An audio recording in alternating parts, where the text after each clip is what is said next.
Da Wondery, esse é o Modus Operandi.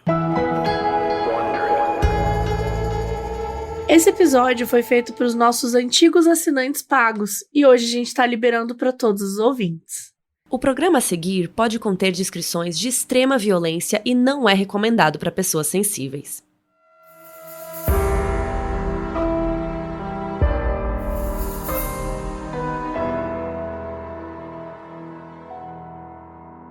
Por mais de 50 anos, um dos apresentadores de televisão mais famosos da Inglaterra usou sua fama para abusar de mulheres e crianças. Ninguém sequer sonhava do que ele era capaz. Eu sou a Mabê. Eu sou a Carol Moreira. E essa é a história do Jimmy Savile.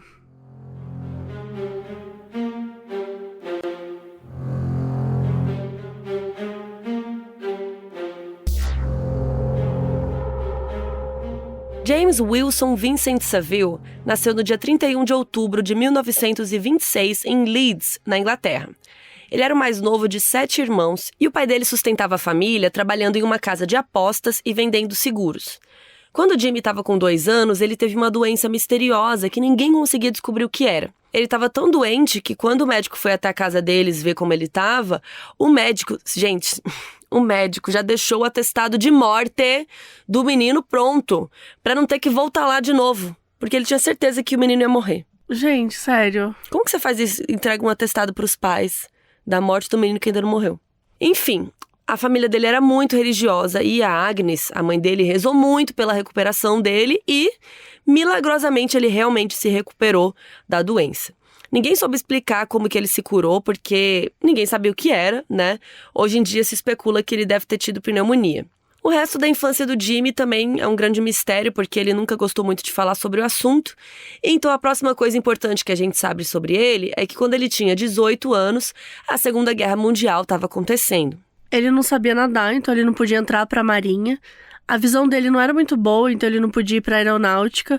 E o exército também não quis ele. Então ele foi trabalhar nas minas de carvão para ajudar na economia do país.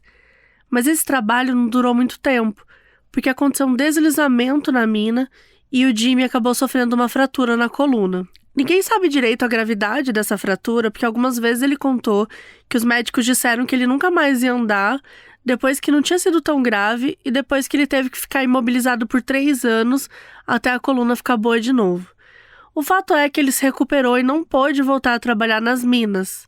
Então, ele teve que procurar outro emprego. O Jimmy disse que ele começou a pensar quais eram os interesses dele e ver se algum deles poderia dar em algum emprego, porque ele não queria trabalhar em qualquer coisa. Ele sempre gostou muito de música, então ele resolveu tentar ser DJ, mas o dinheiro que ele ganhava nas festas não era o suficiente, então ele vendia sucata para complementar a renda. Mas o trabalho de DJ foi ficando cada vez mais lucrativo, até que ele foi chamado para administrar uma boate quando ele tinha 30 anos. E foi trabalhando nessa boate que ele conheceu um produtor de TV que o chamou para apresentar um programa infantil. E aí um dia lá no programa pediram para ele falar sobre livros infantis e tal, e ao vivo ele disse que tinha uma denúncia para fazer. Ele disse que tinham pedido para ele falar sobre um livro lá específico, mas ele se recusava a promover aquilo, porque era a história de uma menina que fugia de casa para morar com um homem que tinha 5 vezes a idade dela, e ele achava aquilo um absurdo. Ele estava falando do Peter Pan.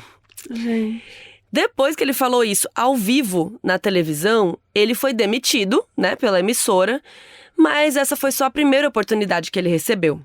Em 58, quando ele estava com 32 anos, ele foi chamado para ser DJ na rádio Luxembourg. Ele foi ficando tão famoso que ele apresentava 6 programas de rádio por semana e a audiência dele aos sábados chegava a 6 milhões de ouvintes.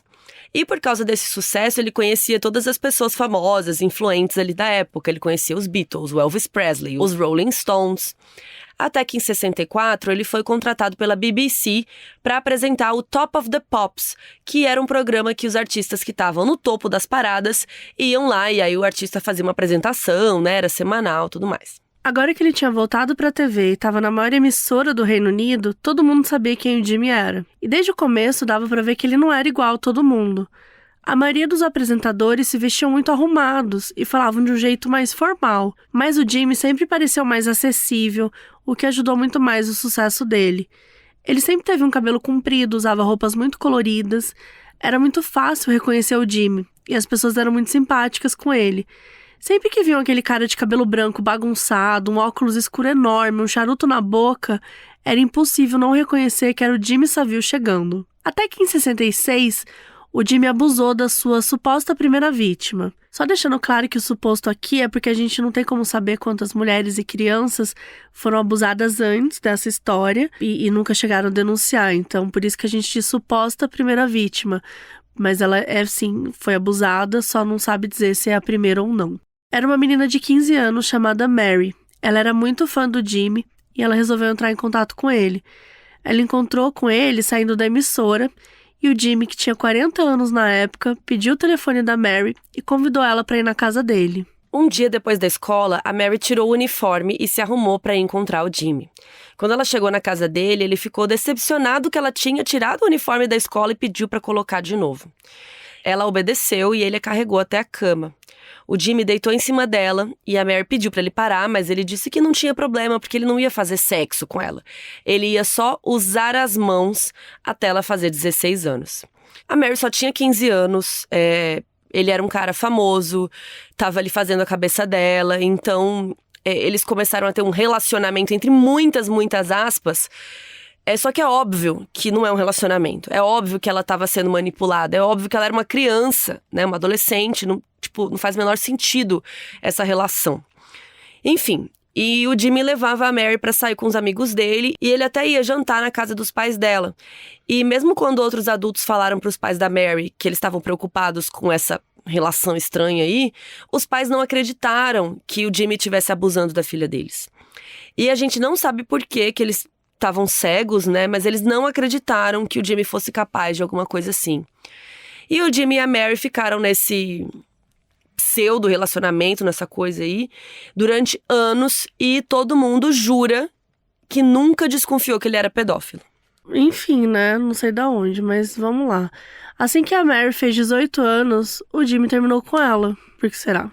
Porque era um pedófilo. Talvez fosse o fato do Jimmy ser famoso, que cegava as pessoas, ou porque ele estava sempre arrecadando dinheiro para caridade, então ninguém acreditava que alguém tão bondoso, né, tão gentil, fosse capaz de fazer algo tão horrível. A fama dele só aumentava. Então Jimmy resolveu usar o fato dele ser conhecido para fazer mais alguns trabalhos voluntários. Ele começou a trabalhar em vários hospitais, ajudando os enfermeiros a moverem os pacientes, levar para fazer exames, ver se precisa de alguma coisa. Além disso, ele fazia muita campanha de arrecadação de dinheiro. E, gente, ele chegou a arrecadar 40 milhões de libras para caridade. Quando ele era voluntário no hospital, ele sempre escolhia os dias mais cheios para fazer os turnos mais longos. E assim, será que é porque ele queria ser legal, porque ele queria ajudar, ou porque nesses dias mais cheios, médicos e os enfermeiros estariam ocupados e talvez, né, ocupados demais para prestar atenção em qualquer coisa que ele estivesse fazendo. O hospital da cidade de Leeds chegou a dar um quarto para o Jimmy dormir quando ele quisesse. Mas, gente, que pessoa que tem a sua própria casa, né, não precisa dormir no hospital, vai lá para o hospital dormir voluntariamente. E por que um hospital estava dando um quarto para um apresentador de TV e não para uma equipe médica? Mas enfim, o Jimmy estava arrecadando tanto dinheiro para o hospital que, né, os caras iam fazer qualquer coisa por ele.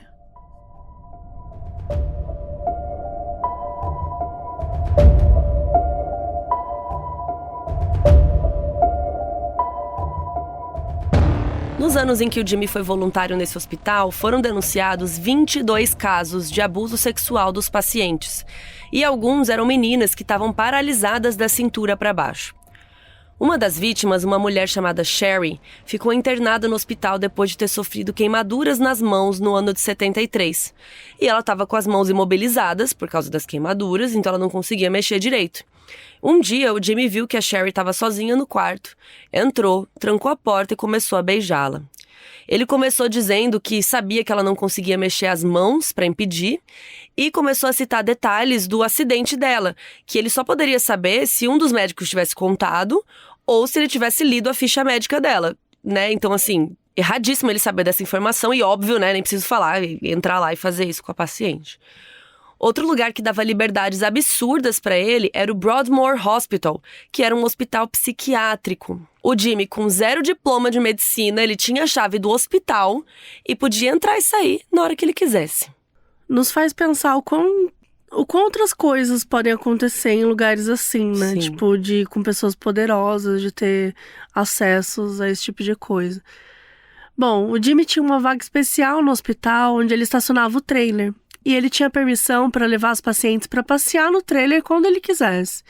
Então, assim, gente, ninguém achava estranho que um cara famoso, né, conhecido, tal, ele tem a própria casa para morar, mas ele escolhia estacionar um trailer num hospital psiquiátrico, dormir ali e levar as pessoas para passear. E com o estigma, né, da saúde mental, as pacientes do hospital psiquiátrico eram vistas como não confiáveis, né? Em quem a polícia ia acreditar? No apresentador de televisão amado pelo país todo ou numa paciente internada no hospital psiquiátrico? E essas pacientes que ele levava para passear, gente, elas tinham 13 anos de idade.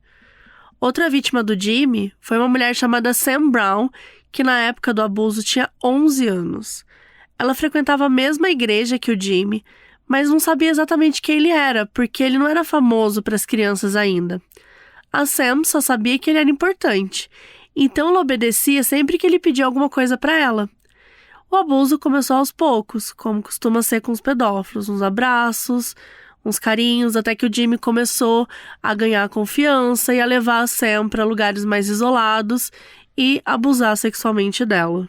A Sam ficou com medo de contar pra alguém o que estava acontecendo, então a ideia dela, gente, coisa horrível, ela ficava se vestindo com mais roupas mais cobertas pra ir pra igreja, porque aí ia dificultar o acesso dele ficar passando a mão nela, esse tipo de coisa. Lembrando que com 11 anos ela teve que ter esse tipo de preocupação. Pois é. Ela chegou até a ter várias brigas com a mãe, porque ela não queria mais usar saia, não queria mais usar vestido, ela queria só de calça. E ela não dizia o motivo, e a mãe dela falava, poxa, né, usa uma sainha, vai ficar bonita, queria que ela ficasse arrumada, sei lá. Ela chegou ao ponto de usar 3 calcinhas e colocar absorvente interno pra dificultar. Eu nem consigo pensar, gente, a Sam tinha 11 anos, ela não tinha ficado menstruada ainda, ela era virgem, então colocar um absorvente interno era muito doloroso, né? Primeiro que não tinha sangue, porque ela não estava realmente menstruada, e ela era virgem, então, enfim, a menina estava desesperada, ela queria impedir que ele tocasse nela de qualquer forma. E a Sam realmente achou que ela era a primeira pessoa que estava sofrendo aqueles abusos, porque ela achava que ela era fraca, que ela não tinha coragem de contar para os outros, né? Porque na cabeça dela, com certeza, as outras pessoas eram mais fortes que ela, e se tivesse acontecido antes, alguém teria denunciado, né? E, enfim, era uma criança, né, gente? Não tem nem como julgar esse tipo de pensamento. Em 75, a BBC resolveu criar um programa chamado Jim Will Fix It, em que crianças de toda a Inglaterra escreviam cartas para o Jimmy e ele fazia os desenhos delas se realizarem. Por exemplo, tinha uma menina que o sonho dela era conhecer o Capitão Kirk da série Star Trek, então a produção levou ela para o set para conhecer o ator William Shatner. Outro menino queria voar que nem o Peter Pan, então penduraram ele naquelas cordinhas cinematográficas e ele voou pelo palco do programa. A produção chegava a receber mais de 15 mil cartas por semana de crianças pedindo para o Jimmy realizar os desejos delas. E a audiência do programa chegava a 20 milhões de pessoas assistindo toda semana. O Jimmy apresentou o programa de 75 até 1994. E com essa ideia de que o Jimmy podia resolver qualquer coisa e as várias ações de caridade que ele fazia, mais e mais hospitais começaram a ligar pedindo a ajuda dele. Durante uma tempestade no começo dos anos 80, o teto do Stoke Mandeville Hospital desabou e acabou machucando alguns pacientes. O diretor do hospital ligou para o Jimmy e perguntou se ele não podia fazer algo para ajudar. Então ele começou uma campanha para arrecadar dinheiro para as obras do hospital, para que nenhum paciente fosse machucado novamente, né, por causa das tempestades. Em 12 horas ele arrecadou 250 mil libras. Essa campanha chamou muito a atenção de pessoas importantes ali da Inglaterra, incluindo o príncipe Charles, que hoje é rei, a princesa Diana, o príncipe Philip, que era marido da rainha Elizabeth, a Margaret Thatcher, que era a primeira-ministra na época. E o Jimmy acabou ficando muito amigo da Margaret Thatcher. Eles estavam sempre trabalhando em projetos juntos. E os dois passaram vários natais juntos. E a Margaret não dava atenção para esses rumores, né, que estavam sendo espalhados sobre ele. Né, que ele era um pedófilo, que ele era um estuprador, enfim. E sempre que alguma coisa negativa começava a circular, o Jimmy ia lá e fazia alguma caridade. Olha só que bonzinho, né, para mudar o foco da conversa. Ele criou uma bolsa para alunos de medicina na faculdade de Leeds, que doava 60 mil libras por ano para ajudar na educação deles. Ele criou 2 ONGs para ajudar hospitais, a população da cidade de Leeds, e cada uma delas arrecadava mais de 1 milhão de libras por ano. Só que nessa época, quando Jimmy tinha uns 45 anos, os rumores de que ele era pedófilo começaram a ficar muito maiores. Alguns jornalistas chegaram a começar a investigar as acusações, mas ninguém tinha provas de que aquilo estava acontecendo, então eles desistiram. O próprio Jimmy piorou a situação dando uma entrevista para o jornal, falando sobre como eram os bastidores do programa dele. Ele comentou que as pessoas que discordavam dele levavam socos, chutes na cabeça, e ele não deixava a pessoa levantar para se defender. E ele falou que ele não perdia tempo tendo sentimentos por ninguém, principalmente por mulheres, porque todas eram descartáveis para ele. A única mulher na vida dele era Agnes, a mãe dele, que ele chamava de Duquesa. Quando ela morreu em outubro de 72, o Jimmy decidiu manter a casa exatamente do mesmo jeito que ela deixou. Todo ano ele tirava as roupas da mãe do armário, mandava lavar e colocava tudo de novo dentro do armário. Em uma entrevista, ele disse que tinha muito ciúme da mãe enquanto ela estava viva, porque ele tinha 6 outros irmãos com quem ele tinha que dividir ela. E uma das irmãs disse que achava que o Jimmy e a mãe tinham uma relação diferente dos outros. Provavelmente porque ele ficou muito doente quando era criança e eles criaram essa dependência um do outro. Parecia que a Duquesa era a única mulher que ele respeitava de verdade.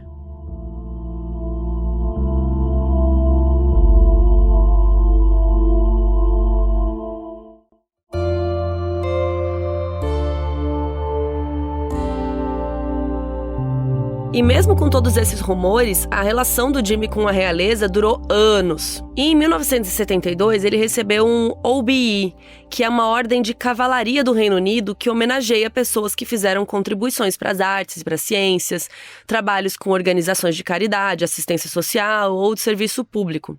O príncipe Charles e o príncipe Philip mandavam cartas para o Jimmy pedindo a opinião dele em discursos que eles iam dar, ou perguntando quais instituições eles deveriam visitar. O Jimmy até dava pitaco em como eles deveriam agir em certas situações, mandava recados para a rainha e até escrevia manuais para os funcionários do Palácio de Buckingham. Até que em 1990, depois da Margaret Thatcher insistir por muitos anos, o Jimmy recebeu o título de Sir por todos os trabalhos de caridade que ele tinha feito ao longo dos anos. Também em 90, ele foi homenageado pelo Papa João Paulo II pelos trabalhos de caridade. Logo depois de receber o título, ele deu uma entrevista dizendo que era um alívio que aquilo tinha acontecido, porque Sir era um símbolo de respeito, e isso iria abafar os boatos maldosos que as pessoas faziam sobre ele. A jornalista foi direta e perguntou se ele estava falando sobre os boatos dele gostar de meninas menores de idade. E ele confirmou e disse que era tudo mentira, que eram só boatos mesmo. Ele falou que os boatos começaram porque as meninas jovens estavam sempre em volta dele, mas era porque ele apresentava um programa de música, então elas se aproximavam dele para tentar chegar nas bandas. E o Jimmy fazia questão de falar para todo mundo que odiava crianças, então não tinha como ele ser pedófilo. Essa foi a primeira vez que o boato foi publicado num jornal, o que chamou a atenção de outros jornalistas. Em 94, o editor do jornal Sunday Mirror entrou em contato com 2 ex-alunas da escola Duncroft Approved School for Girls, que contou para ele que o Jimmy sempre levava elas para passear e depois abusava delas no carro dele. Uma das mulheres disse que o Jimmy chegava a levar ela para casa dele para fazer sexo, entre muitas aspas, e ela tinha 14 anos na época. Elas estavam muito assustadas falando com um jornalista, e elas disseram que nunca tinham falado nada, porque o Jimmy estava sendo homenageado pelo Papa, fazendo amizade com a família real. Então, assim, quem acreditar Quem são nelas, elas, né? Pra falar, né? Só que elas queriam que o Jimmy fosse exposto, então elas concordaram em ter a história publicada. O jornalista foi bem sincero com elas e disse que mesmo assim era possível que o Jimmy processasse elas por difamação, porque elas não tinham nenhuma prova concreta de que aquilo tinha acontecido. Mesmo assim, elas decidiram que sim, elas queriam que a história fosse publicada. Só que quando chegou perto da data de publicação, o marido de uma delas ligou para o jornal e disse que eles estavam repensando, porque eles não tinham contado para os filhos deles que isso tinha acontecido e que isso poderia ser muito traumático para eles. E sem a permissão, né, da testemunha, o jornalista não podia publicar a matéria. Mas ele podia contar para a polícia. E foi isso que ele fez. E eles disseram que, sem provas, não tinha nada que eles pudessem fazer. 4 anos depois, em 98, um policial que trabalhava na divisão de crimes contra crianças da Scotland Yard recebeu uma carta anônima dizendo que a imagem que o Jimmy mostrava para o mundo era uma farsa. A carta dizia que o Jimmy achava que era imune porque ele era amigo de pessoas influentes, importantes, que ele era amado pelo país todo, então ninguém ousaria fazer nada contra ele. Só que a carta vinha de uma fonte anônima e, mais uma vez, eles não tinham nenhuma prova concreta contra o Jimmy. Essa denúncia nunca foi investigada e a carta não foi nem colocada no sistema da polícia, então era como se ela nunca tivesse existido. Enquanto isso, o Jimmy estava sabendo que esses rumores estavam só aumentando, então ele resolveu arranjar uma jornalista para ficar do lado dele. E foi assim que ele conheceu uma mulher chamada Alison Bellamy, que trabalhava para um jornal regional de Leeds, que era a cidade natal dele. Mas ele também precisava de policiais do lado dele, então ele começou a fazer amizade com os detetives da cidade. Ele chamava os policiais para um churrasco na casa dele toda sexta-feira, e isso foi criando uma relação muito forte entre eles. Na época ninguém achou estranho, mas é óbvio que ele estava se cercando de pessoas que poderiam protegê-lo, caso alguma prova fosse descoberta. Até que em 2006, no aniversário de 80 anos do Jimmy, vários eventos comemorativos aconteceram pelo país. O príncipe Charles mandou uma caixa de cigarros cubanos para o Jimmy, com um bilhete dizendo: "Ninguém sabe o quanto você fez por este país, Jimmy. Isso é só um pequeno agradecimento." A BBC fez um especial mostrando a trajetória do Jimmy e a Alison, amiga jornalista, escreveu várias matérias no jornal sobre a carreira dele. Ela disse que nunca quis acreditar que aquilo fosse verdade, porque o Jimmy sempre disse para ela, que era mentira, e ela acreditava nele. Além disso, depois de tantos boatos, a Alison achava que se fosse verdade, a polícia já teria feito alguma coisa. Então, a pedido do Jimmy, a Alison começou a escrever uma biografia dele, que, claro, não fazia nenhuma menção à pedofilia. Até que em 2007, uma mulher foi até a polícia e contou uma coisa que ela tinha presenciado na escola Duncroft, que era aquela escola das meninas e tal, que tinham contado a história para o jornal. E finalmente a polícia resolveu fazer alguma coisa a respeito e foi procurar outras testemunhas para confirmar a história. Demorou alguns anos, mas eles encontraram outras 3 mulheres para corroborar a história dela. Então, o Jimmy foi oficialmente chamado para depor em outubro de 2009. A polícia contou para ele que uma mulher tinha testemunhado, que ele tinha pedido para ela fazer sexo oral nele quando ela era uma aluna da escola Duncroft. E ele negou a história, disse que nunca tinha encostado em nenhuma aluna. Ele disse que era um plano para tirar dinheiro dele, porque o Natal estava chegando e as pessoas queriam se aproveitar dele. E ele disse que isso era uma acusação comum, que ele sempre estava recebendo cartas de mulheres chantageando ele, dizendo que se ele não pagasse um valor X, elas iriam denunciar. E a polícia não acreditou em nada que o Jimmy disse, mas também não tinham provas e acharam que não iam conseguir nada concreto. Então, mais uma vez, eles desistiram da investigação.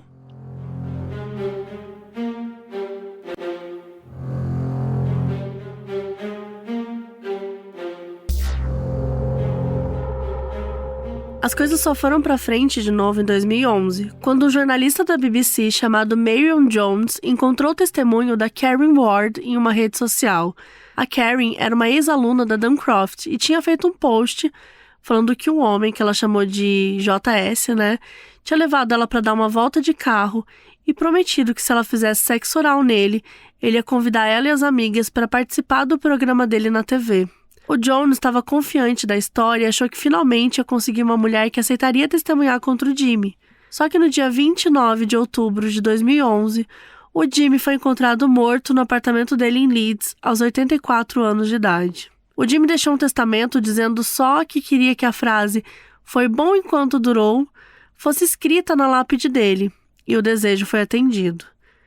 No dia 9 de novembro, o velório do Jimmy foi aberto ao público e milhares de pessoas compareceram para homenageá-lo. Enquanto isso, o Jones ficou de olho na rede social que tinha encontrado a história da Karen para ver se mais alguém se manifestava agora que o Jimmy estava morto. E várias alunas de Duncroft estavam comentando que esperavam que ele fosse para o inferno e começaram a contar mais e mais histórias dos abusos sexuais que elas sofreram. A primeira mulher que ele entrou em contato foi a Karen, que confirmou a história de que quando ela tinha 14 anos, o Jimmy prometeu levá-la para o programa dele em troca de sexo oral. O Jones procurou nos arquivos da BBC uma filmagem do programa que a Karen tinha falado que foi, né? E ele achou exatamente o episódio em que ela estava na plateia. E isso foi ótimo para a investigação, porque provava que ela realmente tinha ido ao programa, né? Então aquilo era verdade, pelo menos essa parte. Só que assim que o Jones estava sentindo que ia conseguir seguir com a história, o chefe dele pediu para ele parar, porque a BBC não queria que a matéria fosse publicada enquanto eles estavam transmitindo as homenagens pro Jimmy. E não dá para saber o motivo certo da BBC ter decidido não passar a entrevista com as vítimas. Mas, gente, é bem possível que eles não quisessem ter sido acusados de serem cúmplices, porque muitas das histórias tinham acontecido ali dentro dos estúdios da emissora e eles falavam que não sabiam de nada. Apesar da frustração, o Jones concordou em não publicar a matéria, mas ele não desistiu da história. 10 meses depois, ele entregou a história para o canal ITV, que era concorrente da BBC, e eles anunciaram que eles iam fazer um documentário sobre isso. Antes do documentário ir ao ar, o mundo estava surtando com a notícia, porque uma parte das pessoas achava um absurdo acusar o cara depois de morto. Né? Então, tipo, ele morreu, agora vocês vão aí falar, né? Quem não acreditava. Só que outra parte queria muito entender qual é dessa história. Como assim? Eu quero saber melhor.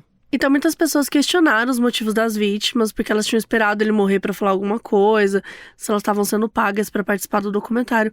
Enfim, né, gente? A gente sabe que nessas histórias de acusação de assédio, sempre fazem de tudo pra desacreditar as vítimas. Sim. O público foi ainda mais dividido quando, em junho de 2012, o livro Hows About That Dam, que era a biografia que Alison estava escrevendo sobre o Jimmy, foi lançado. E apesar das críticas, o documentário The Other Side of Jim Savile foi transmitido em outubro de 2012, um ano depois que o Jimmy tinha morrido. Então o mundo teve acesso ao ponto de vista do Jimmy, em que ele era só um cara legal que aproveitava a vida, que ele ajudava todo mundo, e o ponto de vista das vítimas, que ele era um pedófilo que tinha abusado de dezenas de pessoas. Depois de assistir o documentário, mais mulheres denunciaram Jimmy, e a polícia decidiu abrir uma investigação mais uma vez. Ouvindo todos os depoimentos, a polícia viu que as histórias tinham um padrão. Todas as vítimas eram menores de idade e elas sempre estavam numa situação vulnerável. As vítimas contavam que elas tinham sido agredidas, forçadas a fazerem sexo oral, estupradas e depois chantageadas para ficarem quietas. E claro, o Jimmy sempre lembrava a elas que ninguém nunca, jamais iria acreditar no que uma menina estava falando, porque ele era foda, ele era o queridinho do país, todo mundo achava que ele era um santo, né? O primeiro relatório da polícia dizia que eles tinham encontrado 8 vítimas do Jimmy, mas eles acreditavam que existiam muitas outras. Funcionários dos hospitais onde o Jimmy era voluntário começaram a contar que tinham testemunhado o abuso de alguns pacientes e que na maioria das vezes eram mulheres com paralisia ou com algum tipo de dano cerebral que também, impedia com que elas parassem ele. Uma enfermeira do hospital psiquiátrico disse que o Jimmy contou para ela que ele era amigo do agente funerário do hospital de Leeds. E vocês estão sentados? Que ele tinha acesso livre para fazer o que quisesse com os cadáveres. Então, assim, não é uma informação que dá pra gente verificar, mas é muito estranho alguém se gabar de necrofilia, não é mesmo? Sim. Não faz o menor sentido você inventar uma coisa assim pra se gabar, né? Gabar do quê? De um absurdo desse. E o número de denúncias foi crescendo, até passar de 400. E as idades iam de 5 anos até 75. Com todo o holofote no caso, a BBC resolveu soltar uma declaração, porque é claro que o canal estava sendo responsabilizado por não ter feito nada para impedir o Jimmy. A declaração dizia o seguinte: a BBC desaprova o suposto comportamento apresentado no documentário, mas por falta de provas válidas que corroboram as alegações, não é possível que a empresa tome qualquer tipo de atitude. Basicamente, eles mandaram uma carta falando assim: pô, foi mal, galera, foi mal. Tem 400 abusos sexuais aí, mas foi mal. O que é uma declaração muito estranha, gente, porque o que eles estão dizendo é que eles viram as provas apresentadas no documentário, não acharam que eram válidas o suficiente e por isso não tomaram nenhuma providência e não transmitiram o documentário. Mas a Scotland Yard assistiu o documentário e achou que as provas eram válidas o suficiente para começar uma nova investigação policial.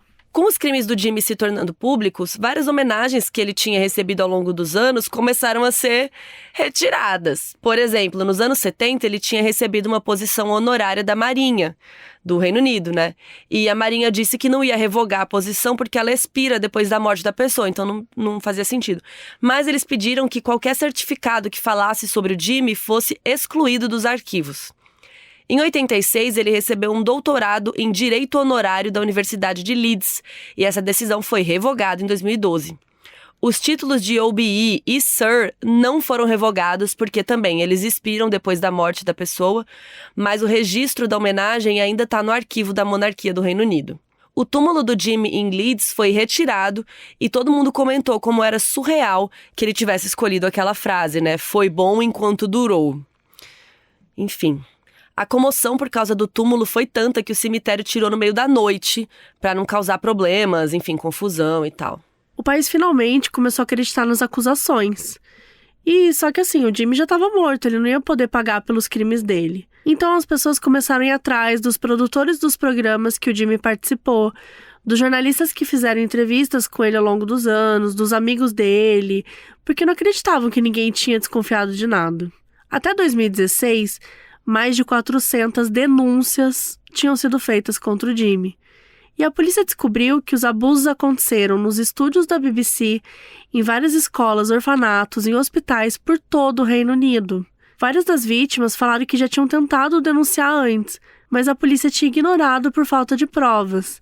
E claro que a polícia também, gente, quis tirar o dela da reta, né? Então eles fizeram uma investigação e concluíram que os policiais não tiveram uma má conduta. Eles só usaram mal as informações dadas pelas vítimas. Usaram mal no caso, eles não fizeram nada. Isso não é usar mal, isso é apenas não fazer absolutamente nada.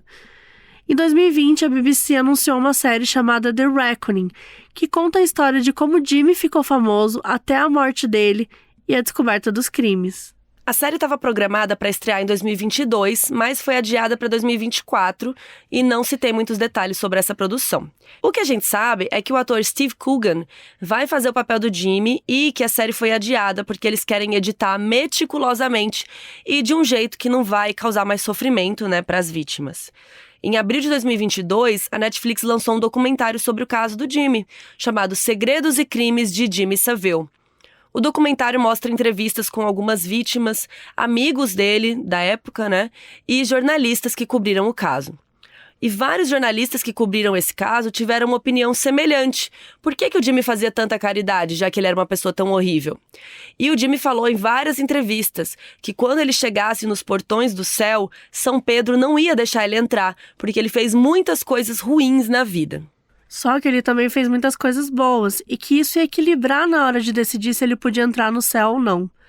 Como Jimmy cresceu numa família muito religiosa, parecia que ele realmente acreditava nisso, que ele tinha que compensar todos os crimes dele com uma coisa boa para não ir para o inferno. E essa ideia faz bastante sentido, porque o próprio Jimmy escreveu um livro, lançado em 79, chamado God Will Fix It, uma referência ao programa Jim Will Fix It, em que ele fala que acredita que Deus tem um sistema de crédito para decidir quem vai ou não vai para o céu. Gente, enfim, um caso muito triste, mais de 400 vítimas. É impressionante como o Jimmy conseguiu se esconder por tantos anos, mesmo estando ali na cara que tinha alguma coisa errada. E todas as coisas boas que ele fazia cegaram o mundo inteiro pro monstro que ele era de verdade.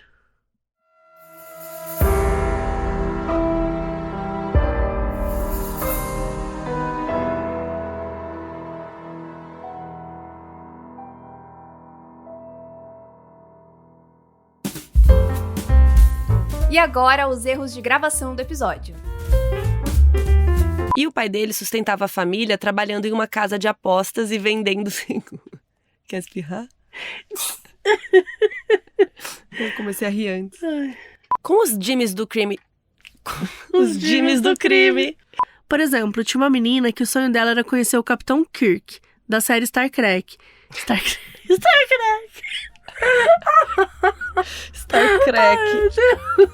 É uma série de comidas crocantes. Ai, gente, tô falando um negócio mal sério. Da Wonder, esse foi o Modus Operandi. Produção e apresentação, Carol Moreira e Mabê Bonafé. Roteiros, Bárbara Demerov, Carol Moreira, Luiz Leite, Mabê Bonafé e Paloma Fontes. Edição, Nathalie Martins. Produção, Bruna Vilela. Trilha de abertura, Leandro Neco. Identidade visual, Felipe Banjo. Pela Wondery, a produção executiva é de Fábio Silveira, Morgan Jones e Marshall Louie.